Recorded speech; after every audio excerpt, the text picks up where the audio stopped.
자, 에베소서 5장 15절부터 21절까지 우리 다 같이 합독을 하시겠습니다. 에베소서 5장 15절로 21절까지 시작. 그런즉 너희가 어떻게 행할 것을 주의하여 지혜 없는 자같이 말고 오직 지혜 있는 자같이 하여 세월을 아끼라. 때가 악하니라. 그러므로 어리석은 자가 되지 말고 오직 죄를 지지 못하라 이하라. 술 취하지 말아라. 이는 방탕한 것이니 오직 성령의 충만을 받아라. 시와 찬미와 신령한 노래들로 서로 화답하며 너희의 마음으로 주께 노래하며 찬송하며 범사의 우리 주 예수 그리스도의 이름으로 항상 아버지 하나님께 감사하며. 아멘.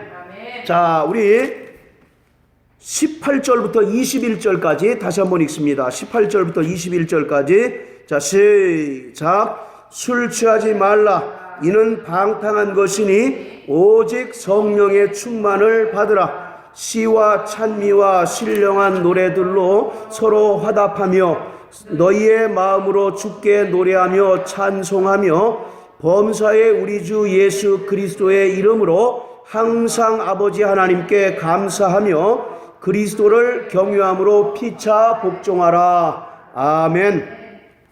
자, 오늘은 예배에 관한 바로 그러한 내용입니다. 자, 그런데 18절에 보면 술 취하지 말라. 이는 방탕한 것이니 오직 성령의 충만을 받으라 라고 이렇게 말씀하고 계신데, 여기서 오직 성령의 충만을 받으라 라고 하는 것은 바로 19절, 20절, 21절에 있는 바로 그 구절들이 전부 성령의 충만을 받으라, 그 구절에 이제 연결되어 있는 거예요. 그러니까 시와 찬미와 신령한 노래들로 서로 화답하며 이렇게 되어 있는데, 이것은 오직 성령의 충만을 받아서 너희가 시와 찬미와 신령한 노래들로 서로 화답하라. 그리고 성령 충만하여 너희 마음으로 주께 노래하며 찬송하라. 이렇게 이제 다 바로 19절, 20절, 21절이 다 성령 충만을 수식하고 있는 바로 그러한 내용입니다. 우리가 보통 성령 충만 그러면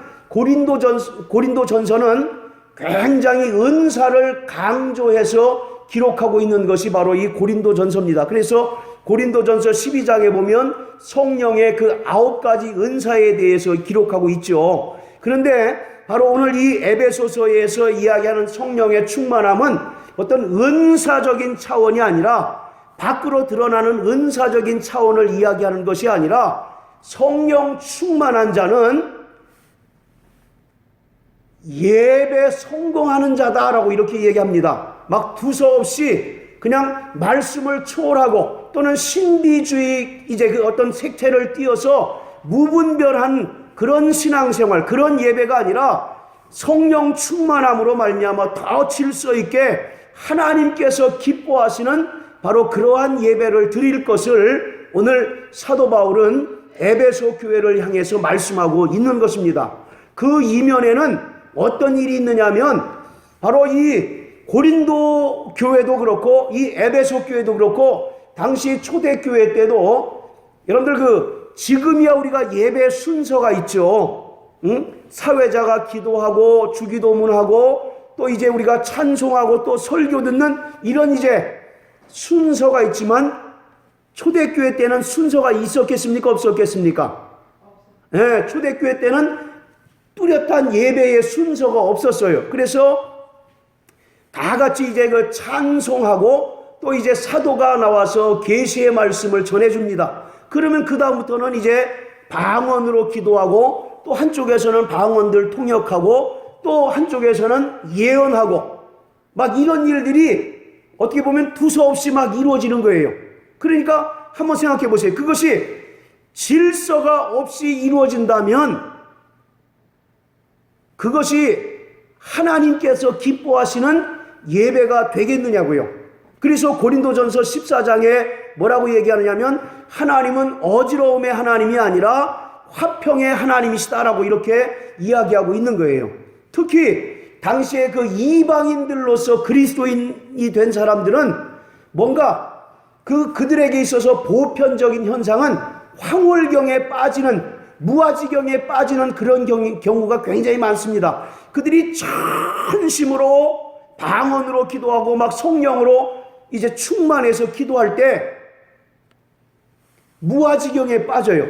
여러분들 사도행전 10장에 보면 베드로가 제9시 시간에 기도할 때 거기 성경에 뭐라고 얘기합니까? 비몽사몽간에 그런 말씀 있죠. 바로 이 비몽사몽이라는 말은 엑스타시라고 하는 말인데 이것은 그 영혼이 육체를 빠져나갔다라고 하는 그런 의미가 되는 거예요.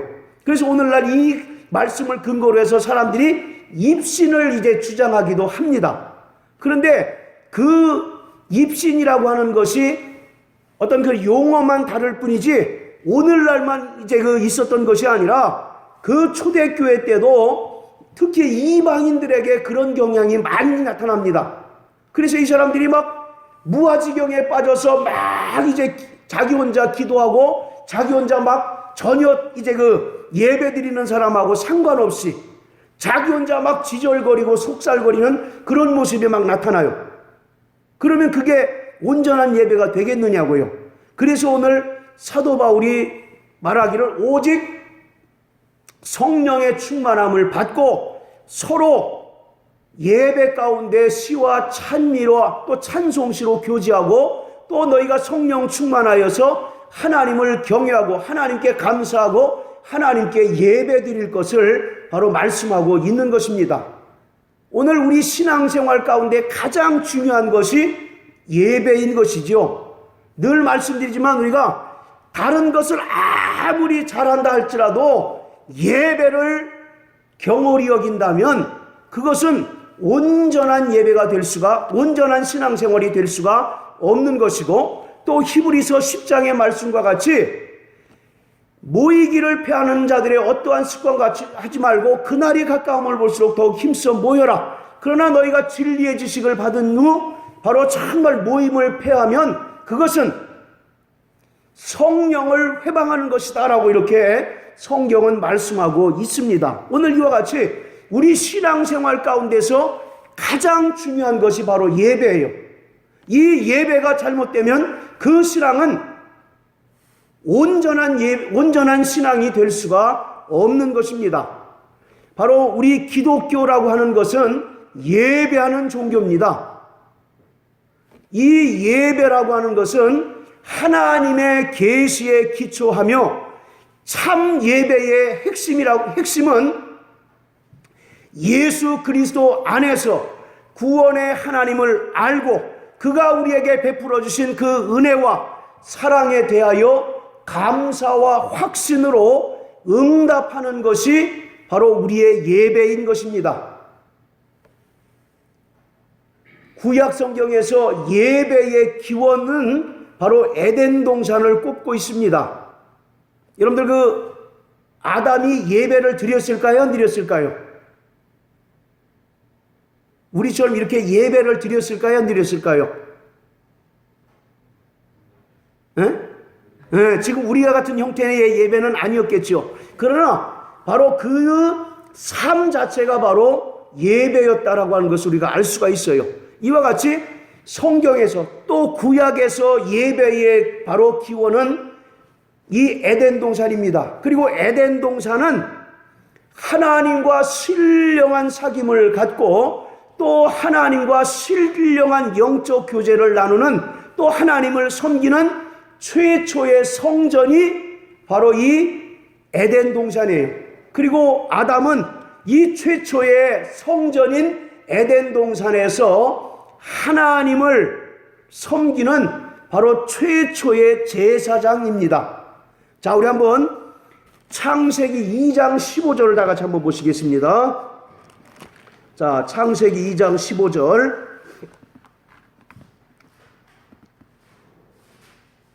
자, 우리 다 같이 한번 읽어보시겠습니다. 창세기 2장 15절. 자, 시작. 하나님이 그 사람을 끌어 에덴 동산에 두사 그것을 다스리며 지키게 하시고. 예, 거기서 보시면 다스리며라고 하는 단어가 있는데 이 다스리다라고 하는 말을 히브리어로 아바드라고 이렇게 얘기합니다. 이 아바드라고 하는 단어는 두 가지 의미를 담고 있는데, 하나는 경작하다 또는 노동하다라고 하는 그런 의미가 있고, 또 하나는 바로 하나님께 예배하다, 경배하다라고 하는 그런 뜻이 있어요.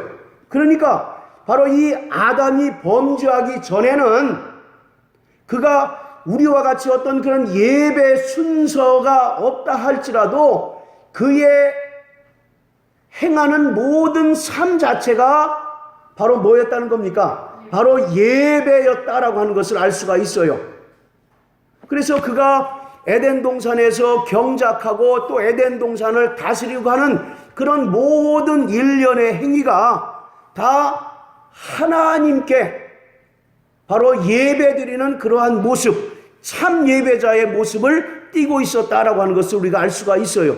그리고 오늘 우리가 바로 이제 완성해 나가야 하는 참 예배자의 삶을 바로 우리는 이 아담에게서 바로 이제 본받을 수가 있어야 합니다. 그래서 로마서 12장 1절에 보면 너희 몸을 거룩한 산제사로 드리라. 이것이 하나님께서 기뻐 받으시는 영적 예배다라고 이렇게 얘기합니다. 우리 몸을 거룩한 산제사로 드리라라고 하는 말은 우리의 모든 삶의 영역을 통해서 하나님께서 우리와 함께 하시고 하나님과 신령한 교제를 나누는 바로 그러한 영적 예배의 삶이 되어야 된다라고 하는 겁니다. 누구와 같이? 바로 아담과 같이. 그 아담은 그의 삶 자체가 바로 하나님께 경배하고 하나님을 예배하는 삶이었던 것처럼 오늘 많은 사람들은 주일날 예배당에 와서 1시간이나 또는 2시간 정도 예배를 드림으로써 내가 하나님께 대한 종교적인 의무를 다했다라고 이렇게 이제 이해하고 그렇게 생각하기 쉽지만 성경은 말하기를 하나님께서는 바로 우리의 전 삶을 통해서 우리가 참 예배자의 삶을 살고 하나님과 성령을 통해서 날마다 신령한 교제를 갖기를 바로 원하시는 거예요. 그래서 너희 몸을 거룩한 산제사로 드리라 라고 하는 말은 우리 삶 자체가 예배자의 삶이 되어야 된다라고 하는 사실을 바로 말씀하고 있는 것입니다. 구약에서는 예배를 바로 제사라고 이렇게 이야기합니다. 그리고 신약에서는 그 제사를 예배라고 이렇게 이야기하고 있어요. 그래서 구약의 제사와 신약의 예배는 바로 똑같은 의미를 지니고 있는 것입니다. 그런데 무엇이 다르냐? 구약의 제사는 종이 주인을 만나는 겁니다. 구약의 제사는 어떤 거라고요? 종의 신분을 가진 자들이 주인을 만나러 가는 것이 바로 구약의 제사예요. 반면에 신약의 예배는 아들 된 자들이, 즉 아들이 하나님을 만나는 것이 바로 신약의 예배입니다.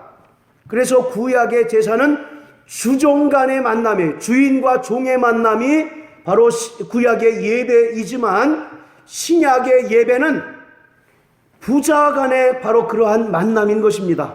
그러니 어느 것이 더 기쁘고 어느 것이 더 감격스럽겠어요?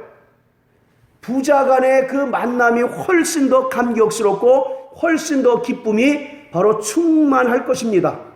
바로 이처럼 예배라고 하는 것은 하나님과의 신령한 만남, 하나님과의 신령한 교제이므로 예배하는 자들이 성령 안에 거함으로써 영으로서 하나님과 신령한 교제를 나누어야 합니다. 그래서 잘 아시는 것처럼 요한복음 4장 24절에 보면 신령과 진정으로 예배할 때가 오나니 곧 이때라 하나님께서는 이러한 자들을 찾으시느니라 라고 말씀하실 때 바로 신령이라고 하는 것은 성령으로 라고 하는 바로 그런 뜻입니다. 또는 성령 안에서 그런 뜻이에요. 그러니까 오늘 우리가 예배한다라고 해서 몸만 여기 참석한다라고 해서 그것이 참 예배가 아니라 우리가 성령 안에 거하고 또 성령으로 충만함으로 말미암아 하나님과 신령한 영적인 교제를 나눌 때 그것이 바로 참된 예배고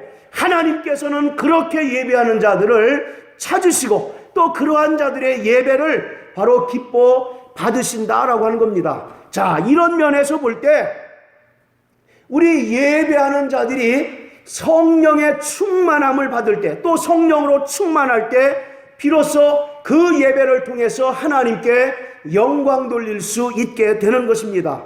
뿐만 아니라 우리가 성령을 힘입어 예배할 때 오늘 우리의 예배가 하나님께 비로소 연락될 수가 있는 것이에요. 창세기 4장에 보면 가인과 아벨이 똑같이 자기의 그 1년 동안의 그 수입을 가지고 하나님께 예배를 드립니다. 그러나 하나님께서 가인의 예배는 받지 아니하시고 아벨의 제사는 바로 연락하셨던 것처럼 오늘 우리가 예배드리는 형태나 모습이나 또는 경건의 모습은 똑같다 할지라도 하나님께서 어떤 자의 예배는 받으시고 또는 어떤 자의 예배는 받지 않으시느냐, 성령으로 충만한 자, 또 성령을 힘입어 예배하는 자들의 그 예배를 하나님께서 기뻐 받으시고 또 하나님께서 그러한 예배를 바로 하나님께서 연락하신다라고 이렇게 말씀하고 있는 것입니다. 바로 이러한 예배의 근원은 하나님의 철저한 계시에 입각해서 드려야 합니다. 그리고 바로 이 예배라고 하는 것은 근본적으로 하나님의 영광을 위하고 하나님의 명예를 위하고 또 하나님의 목적을 위하여 바로 존재하는 것이에요. 예배라고 하는 것은 교회에서 하는 모든 기능 중에 가장 최고의 기능이 바로 예배입니다. 교회는 왜 모이냐? 바로 예배하기 위하여 모입니다. 교회는 하나님께서 왜 모으셨느냐? 예배를 통해서 하나님을 영화롭게 하고 하나님의 이름을 드높이고 하나님의 목적을 달성하고 성취하기 위하여 바로 하나님께서 교회를 부르셨고 또 예배케 하신 거예요.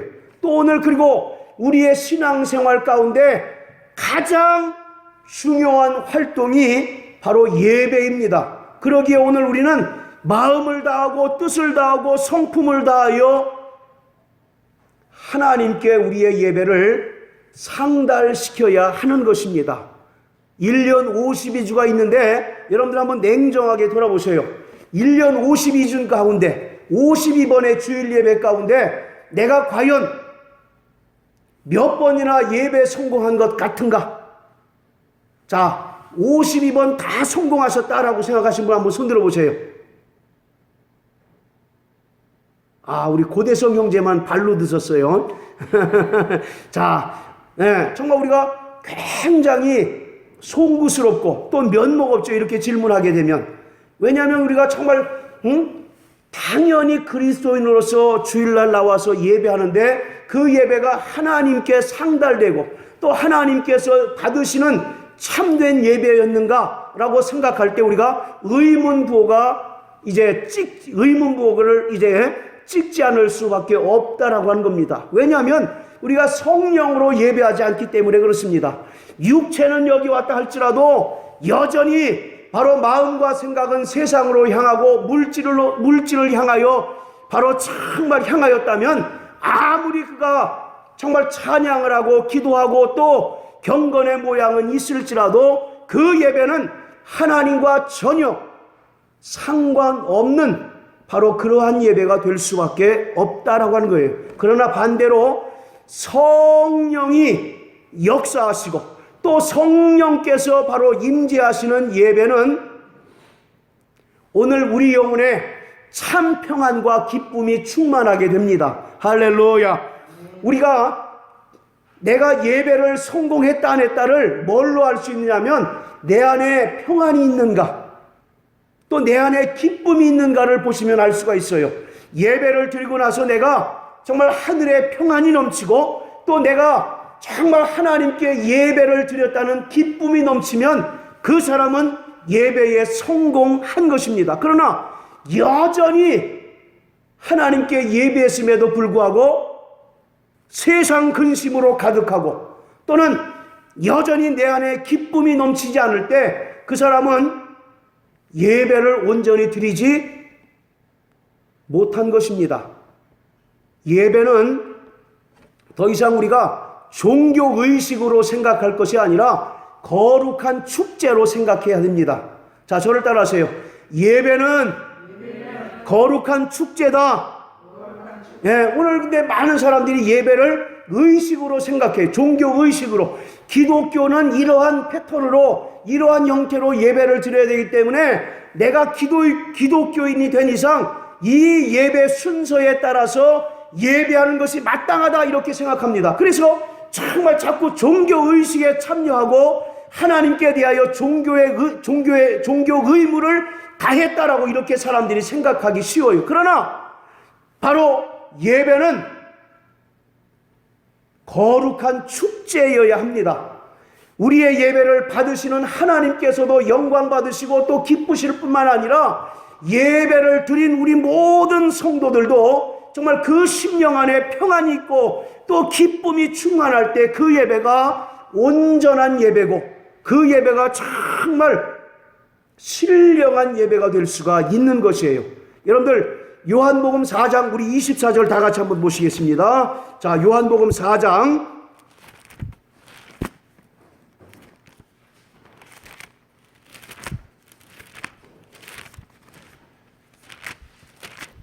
자, 요한복음 4장 24절부터 자, 우리 20절부터 우리 24절까지 한번 다 같이 읽습니다.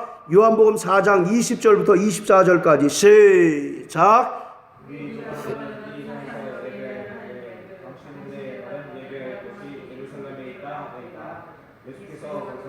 여자여 내 말을 믿으라. 이 산에서도 말고 예루살렘에서도 말고 너희가 아버지께 예배할 때가 이르리라. 너희는 알지 못하는 것을 예배하고 우리는 아는 것을 예배하노니 이는 구원이 유대인에게서 남이니라. 아버지께 참으로 예배하는 자들은 신령과 진정으로 예배할 때가 오나니 곧 이때라. 아버지께서는 이렇게 자기에게 예배하는 자들을 찾으시느니라. 하나님은 영이시니 예배하는 자가 신령과 진정으로 예배할지니라. 아멘. 자, 24절에 신령이라고 하는 말은 성령 안에서 또는 성령으로 그런 뜻이고요. 바로 진정이라고 하는 말은 진리로 그런 뜻입니다.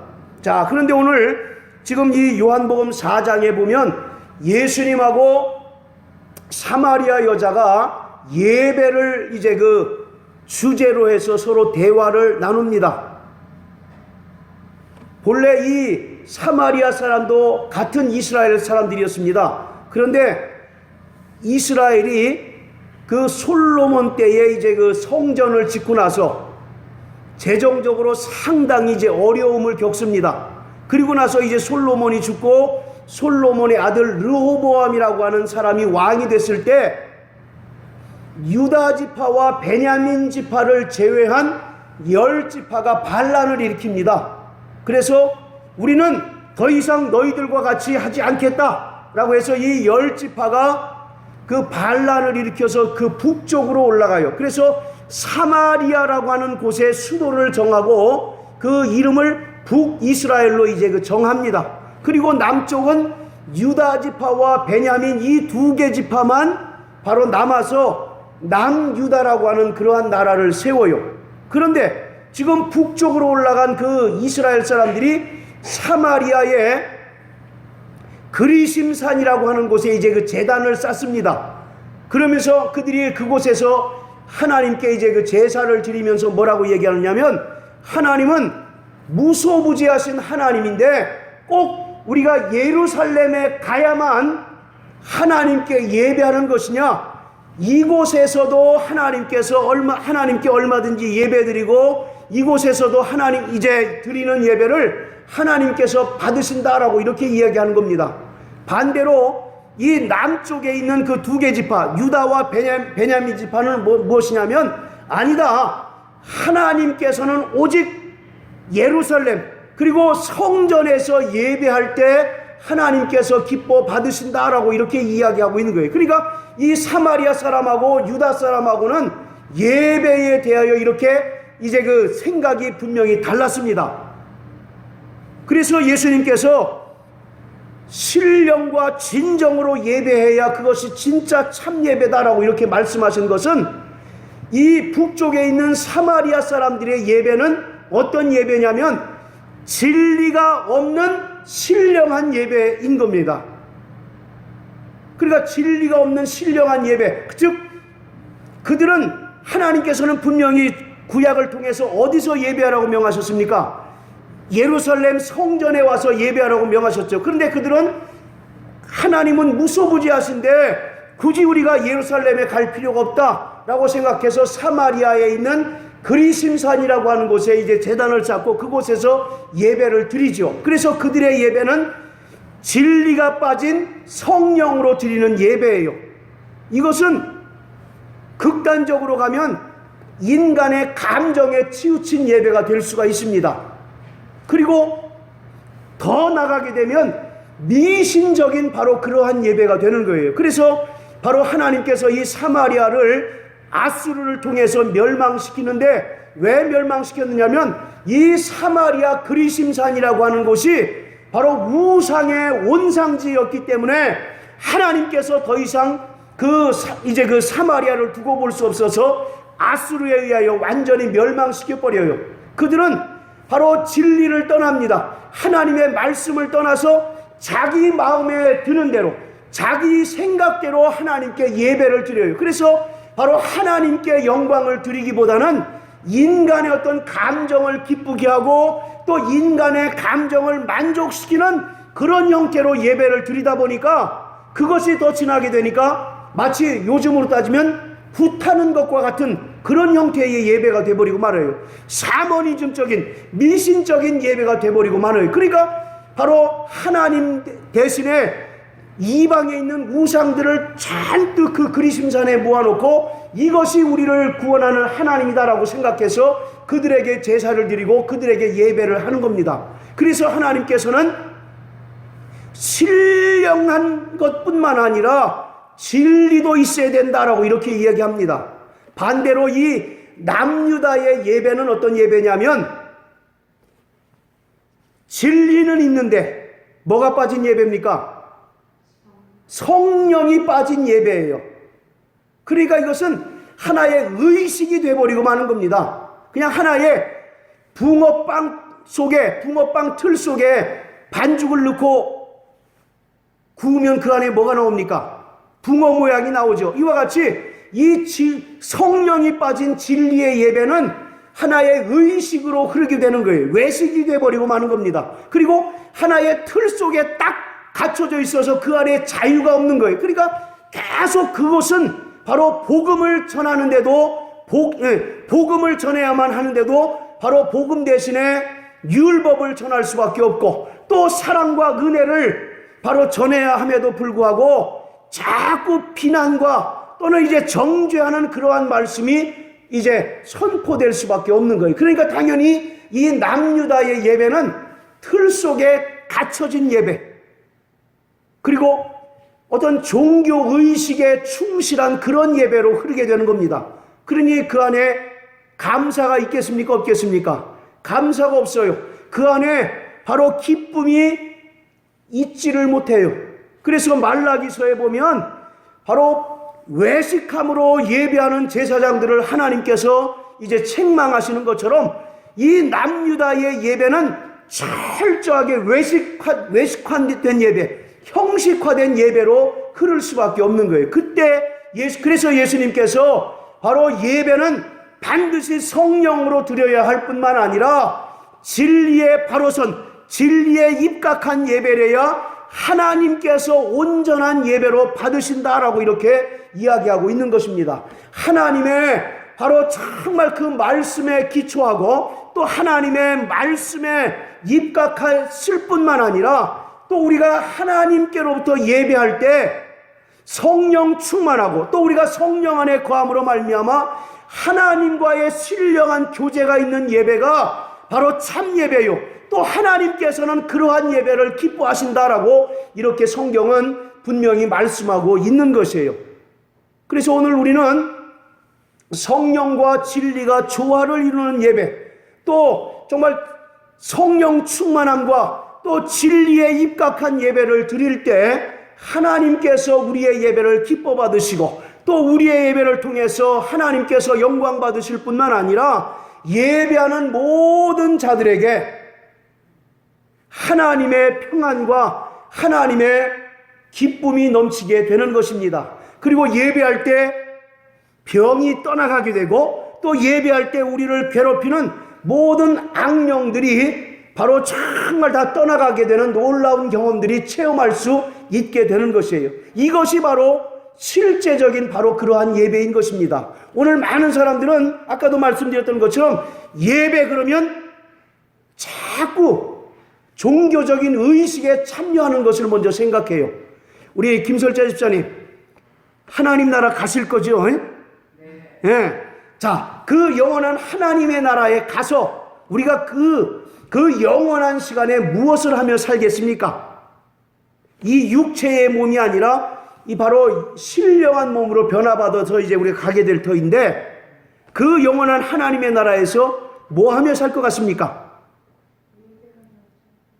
예배하며 산다. 그럼 딱 제일 먼저 사람들이 뭐라고 생각하냐면 아이고 이 땅에서도 예배가 지겨운데 그 땅에서도 또 그 영원한 하나님의 나라에서도 예배에 아이고 지겨워. 그리고 그것도 뭐 잠깐 예배하는 게 아니고 영원한 시간 아니겠습니까? 기쁜 마음으로. 솔직히 한번 생각해 보세요. 여러분들 예배 그러면 먼저 여러분들에게 딱 다가오는 첫인상이 기쁨입니까? 아니면 아이고 또 예배, 아이고 지겨워 그런 것입니까? 둘 다. 네, 그건 전적으로 이제 목사의 책임이기도 하지만 자 사람들이 예배 그러면 특히 저 젊은 층의 사람들은 예배 그러면 별로 이렇게 달가워하지 않습니다. 그렇잖아요.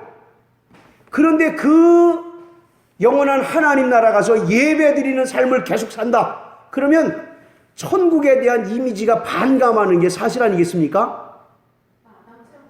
그렇죠. 그게 정답이에요. 그게. 그러니까 천국에서는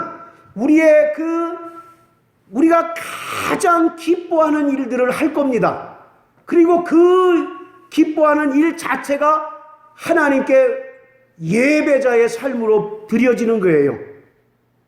그래서 성경을 보면 그 이사야서에 보면 칼을 쳐서 보습을 만들고 그런 말씀 있지 않습니까? 바로 이와 같이 우리가 영원한 그렇다고 해서 뭐 거기서 전자오락을 하겠습니까? 그런 건 없고 바로 우리가 가장 기뻐하는 일들을 하는데 그것 자체가 바로 예배의 모습이라는 거예요. 아까 얘기한 것처럼 아담이 그 에덴 동산을 경작하고 에덴 동산을 다스리는데 그 삶 자체가 바로 예배자의 삶이었던 것처럼 오늘 우리가 정말 예배 그러면 제일 먼저 의식이 어떤 순서에 입각한 그 의식을 떠올리기 쉬운데 바로 예배라고 하는 것은 하나님과의 만남입니다. 할렐루야. 그런데 무엇을 통해서 만나느냐? 성령을 통해서만 만날 수가 있어요. 우리 인간은 육체를 지니고 있지 않습니까? 그런데 하나님은 영인데 육체와 영이 만날 수 있습니까? 없습니까? 없잖아요. 그 성전에 보면 알 수가 있어요. 바로 의로우신 하나님이 죄인인 인간과 만나려면 반드시 뭐를 통과해야 됩니까?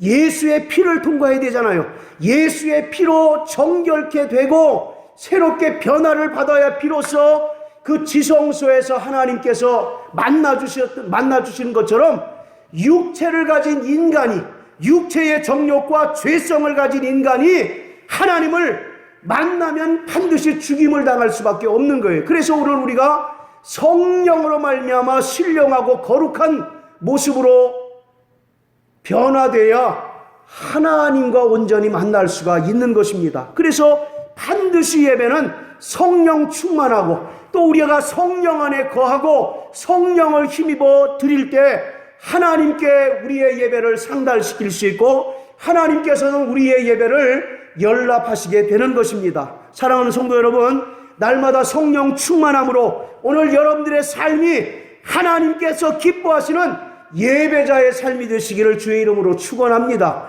예배라고 하는 것은 바로 이 교회당 안에서 드리는 이 행위, 이것만 예배가 아니라 아까도 말씀드렸죠. 바로 우리의 삶 자체가 바로 예배예요.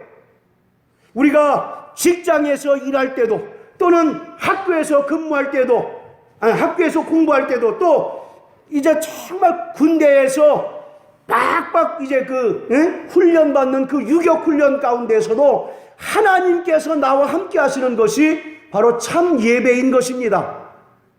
할렐루야. 그러한 참 예배자의 삶을 사는 저와 여러분들 되시길 주님의 이름으로 축원합니다. 할렐루야. 아멘. 자, 다시 에베소서 5장으로 돌아가서요. 자, 우리 먼저 고린도전서 14장을 한번 다 같이 한번 보십니다. 고린도전서 14장.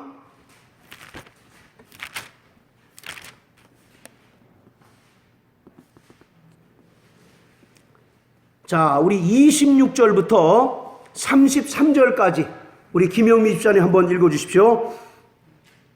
그런즉 형제들아 어찌할꼬 너희가 모일 때에 각각 찬송시도 있으며 가르치는 말씀도 있으며 계시도 있으며 방언도 있으며 통역함도 있나니 모든 것을 덕을 세우기 위하여 하라. 만일 누가 방언으로 말하거든 두 사람이나 다불과 세 사람의 자서를 따라하고 한 사람이 통역할 것이요 만일 통역하는 자가 없거든 교회 안에서는 잠잠하고 자기와 및 하나님께 말할 것이요 예언하는 자는 둘이나 셋이나 말하고 다른 이들은 분별할 것이요 만일 곁에 앉은 다른 이에게 계시가 있거든 먼저 하던 자는 잠잠할지니라. 너희는 다 모든 사람으로 배우게 하고 모든 사람으로 분별을 받게 하기 위하여 하나씩 하나씩 예언할 수 있느니라. 예언하는 자들의 영이 예언하는 자들에게 제재를 받나니 하나님 어지러움의 하나님이 아니시요 오직 화평의 하나님이시니라. 예. 자, 지금 이 말씀은 지금 예배의 혼란 가운데 있는 고린도 교회를 향해서 지금 사도 바울이 말씀하고 있는 겁니다. 하나님은 어지러움의 하나님이 아니시오 오직 화평의 하나님이시다. 이 말은 무슨 말이겠습니까? 그 고린도 교회가 질서가 있었다는 얘기입니까? 아니면 무질서 가운데 있었다는 얘기겠습니까? 예, 바로 무질서 가운데 있었다는 얘기예요.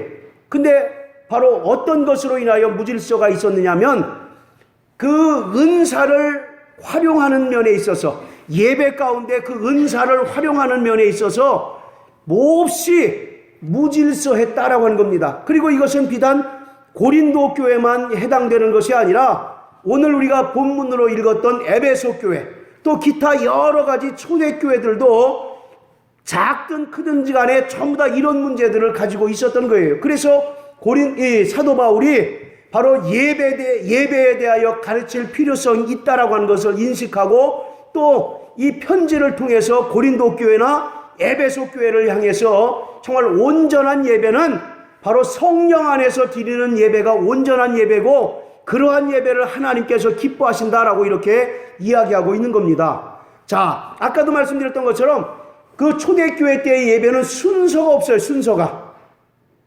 그냥 사도가 나와서 계시의 말씀을 전하는 것이 끝입니다.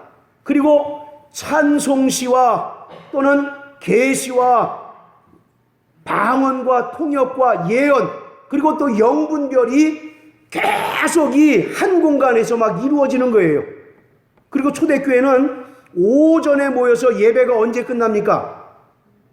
저녁에 끝나요. 저녁에. 그래서 주의 만찬을 함으로써 이제 최종적으로 예배가 끝나거든요. 그러니까 그 많은 시간 동안 이 사람들이 정말 성령의 은사를 활용해서 어떤 사람은 예언합니다. 여러분들 여기서 예언이라고 하는 것은 앞날을 점치는 예언이 아닙니다. 이것은 성령을 통해서 바로 하나님의 뜻이 장차 어떻게 이루어질까를 우리에게 알려주는 것이 바로 예언이에요. 근데 사람들은 예언한다고 해서 뭔가 자꾸 어떤 한 사람의 그 앞날을 점쳐주는 그런 형태로 이제 그 예언을 이제 활용하는데, 그것은 절대적으로 비성경적입니다. 제가 이제 그 들은 얘기인데, 그 상주에도 어떤 교회의 사모님이 예언의 은사를 받았다고 해서 거기에 이제 그 참여하는 그 성도들, 신자들한테 자꾸 그 앞날을 점쳐주는 듯한 그런 예언을 하는 교회가 있다라고 얘기를 합니다. 제가 어떤 교회인지는 뭐 말씀은 드리진 않겠지만 그건 철저하게 바로 비성경적입니다. 여러분들 은사 가운데 예언의 은사는 어떤 은사라고 말씀드렸어요?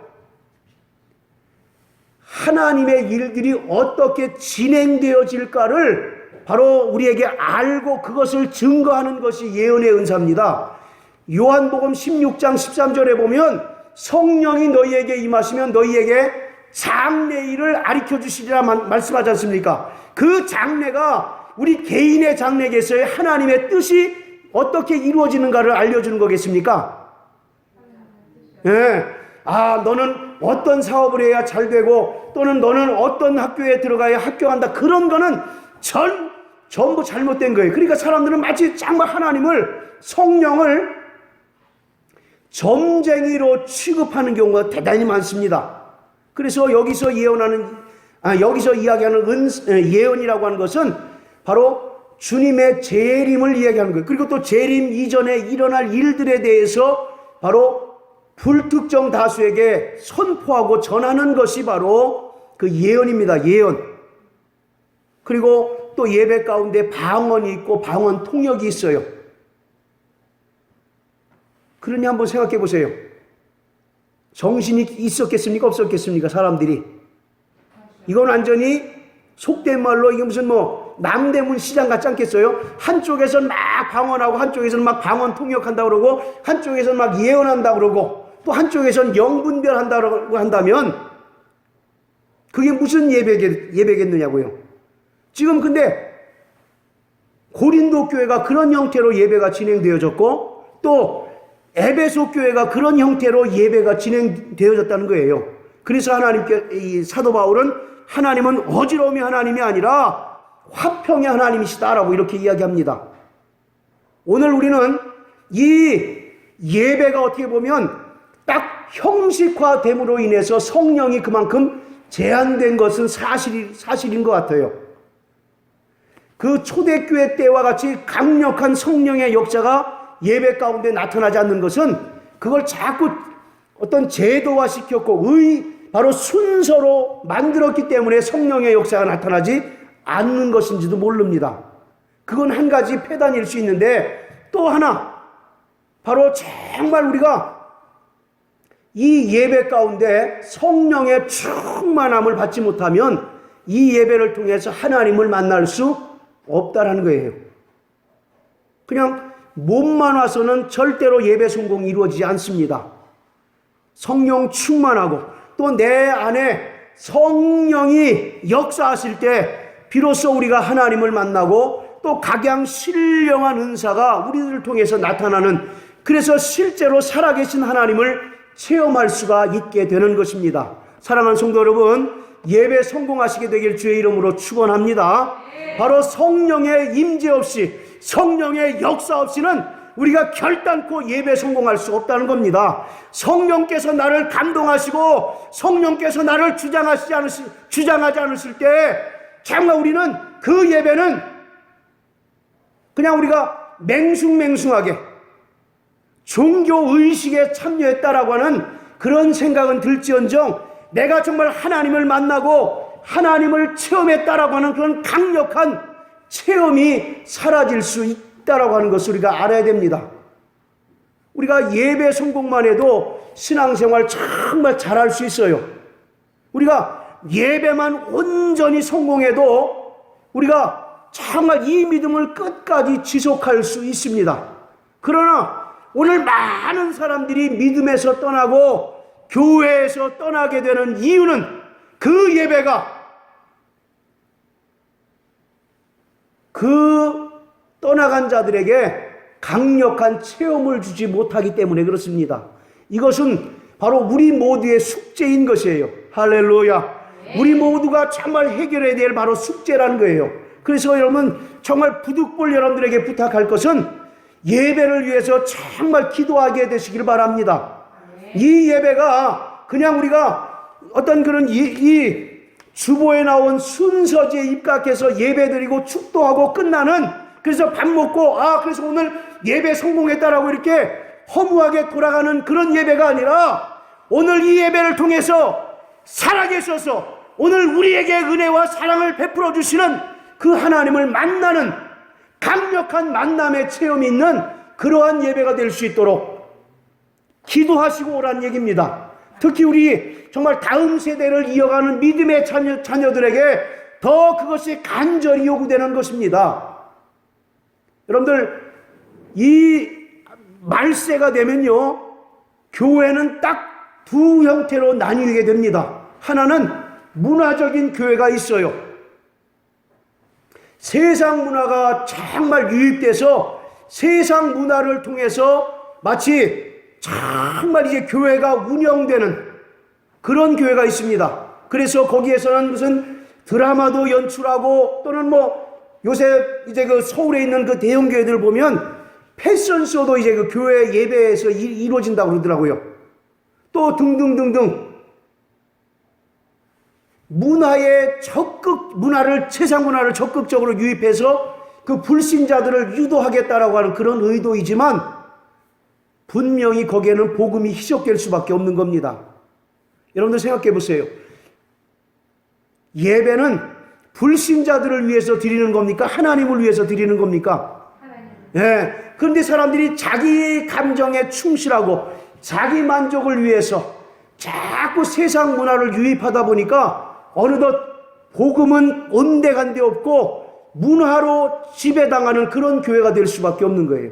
그런 교회는 점점 실제적으로 부흥하고 성장합니다. 지금 교계에서 부흥하고 또 이게 교세가 확장되는 교회는 전부 다 그런 교회예요. 또 한 교회는 뭐냐면 철저하게 말씀에 입각한 바로 그러한 교회인 것입니다. 그런 교회는 고립될 수밖에 없어요. 세상 사람들로부터 욕을 먹을 수밖에 없어요. 왜 너희는 자꾸 이렇게 배타적이냐? 왜 자꾸 너희는 독선적이냐라고 이렇게 세상 사람들로부터 손가락질 당하고 욕을 먹을 수밖에 없습니다. 그럼에도 불구하고 하나님은 그 어떤 교회를 더 좋아하실까요? 어떤 교회를 통해 더 기뻐하실까요? 또 어떤 교회를 통해서 하나님의 뜻을 바로 이루어 가실 것이냐라는 것을 우리가 한번 생각해 봐야 된다는 겁니다. 오늘 우리가 정말 이 예배에 강력한 체험 있는 예배 되시길 주의 이름으로 축원합니다. 정말 우리 여러분들 처음 예수 믿을 때 한번 생각해 보세요. 예배가 즐거웠습니까? 별로 안 즐거웠습니까? 즐거웠잖아요. 정말 그때는 제 경우만 봐도 예배는 정말 빠짐없이 참석했던 것 같아요. 그리고 주일날 새벽 7시에, 오전 7시에 예배를 드립니다. 그때는 뭐 9번 이제 예배가 있었는데, 그 중에서 4번은 예배를 드리고, 또 봉사를 하고, 또 청년부 모임 갖고, 그 다음 저녁 7시부터 9시까지 있는 저녁 예배를 드리고 이제 집에 갔던 것 같은. 그러면서도 집에 가는 그 발걸음이 전혀 힘들거나 피곤하지 않고, 진짜로 뭐 안 믿으실지 모르겠지만 구름을 걷는 듯한 그런 느낌으로 집에 돌아간 그런 체험들이 있습니다. 그때 제가 즐겨 불렀던 찬송이 488장이에요. 488장이 뭡니까? 오늘 거기도 나왔는데, 아무튼 그거죠. 네, 내용을 정말 그 찬송을 부르면서 막 집에 갔던 그 경험들이 있어요. 그러니까 예배가 점점 더 기뻐지고 즐거워지는 겁니다. 여러분들 인터넷에 나오는 그 재미난 이야기 하나 설명해 드릴게요. 엄마와 그 아들 간의 대화입니다. 아들이 이제 엄마한테 얘기하는 거예요. 엄마, 나 오늘 교회 안 가요. 왜? 그러니까 엄마가 왜 안 갔냐? 그랬더니 나는 누구도 싫고 다 그래서 교회 가기 싫습니다. 그랬더니 엄마가 하는 얘기가, 너가 반드시 교회 가야 되는 이유가 있다. 너는 담임 목사이기 때문에 그렇다는 거예요. 목사도 교회 가기 싫을 때가 있다는 얘기예요. 네. 꼴 보기 싫은 사람들이 많으면 교회 가기 싫다는 얘기입니다. 정말 우리가 성령으로 충만하지 않으면 어느덧 제일 먼저 예배가 싫어지는 거예요. 예배 가기가 부담스러워지고, 가면 뭐해, 또 맨 잔소리 듣고 또 보기 싫은 사람 누구 봐야 될 터인데, 여러분들 예배 때 사람 보러 옵니까? 아니면 정말 잔소리 들으러 옵니까?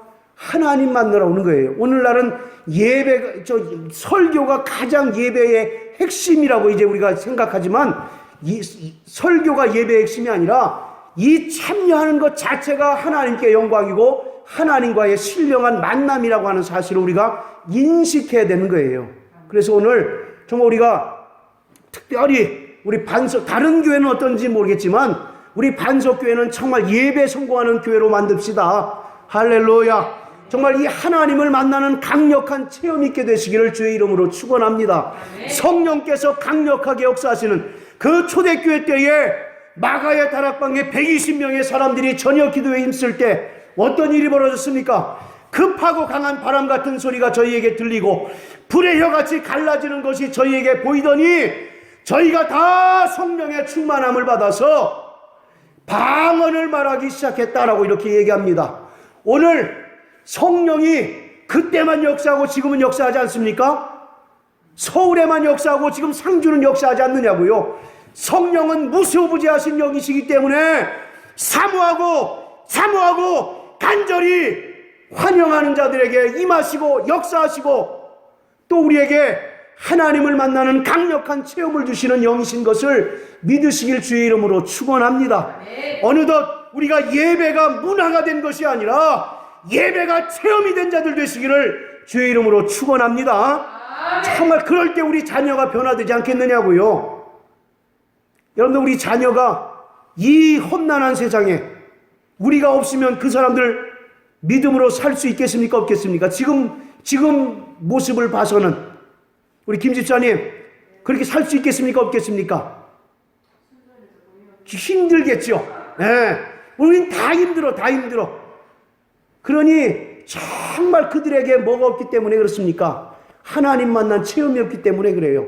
성령을 통해서 정말 하나님을 만난 체험이 없으면 그들이 언제고 다시 세상에 돌아가서 정말 알라를 섬길지 어떻게 합니까? 아니 절에 가서 목탁을 두드리는 사람이 될지 어떻게 하느냐고요. 극단적으로 오늘 정말 우리 자기 자신도 문제지만 우리 자녀들을 위해서 정말 성령으로 예배합시다. 성령으로 정말 이 하나님의 살아계심을 체험하는 예배가 될 수 있도록 하시기를 주의 이름으로 축원합니다. 이것은 비단 목사의 힘으로만 되는 것이 아니라 여러분들이 정말 성령으로 기도할 때 그 예배가 변화되어질 줄 압니다. 할렐루야.